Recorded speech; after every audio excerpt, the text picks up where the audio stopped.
மாநகர பக்தகோடி பெருமக்களே, திண்டுக்கல் அபிராமி அம்மன் திருக்கோவில் சித்திரை திருவிழாவின் 10ஆம் திருநாள் திருக்கல்யாண வைபோகம் இந்த ஆண்டு 8/5/2025 வியாழக்கிழமை காலை 7 மணிக்கு மேல் 10:30 மணிக்குள் அபிராமி அம்மன் பத்மகிரீஸ்வரர் திருக்கல்யாணம் அதிவிமர்சையாக நடைபெற உள்ளது.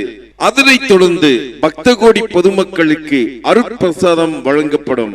அன்று மாலை 7 மணி அளவில் அம்பாளும் சுவாமியும் பூப்பல்லாக்கில் 4 ரத வீதிகளில் வலம் வந்து அருள் பாலிக்கின்றனர். அது சமயம் ஆன்மீக அன்பர்கள் அனைவரும் கலந்து கொண்டு அம்மனின் திருவருளை பெற்றுயுமாறு அன்புடன் அழைத்து மகிழும் அறங்காவலர் குழு, அபிராமி அம்மன் திருக்கோவில், திண்டுக்கல்.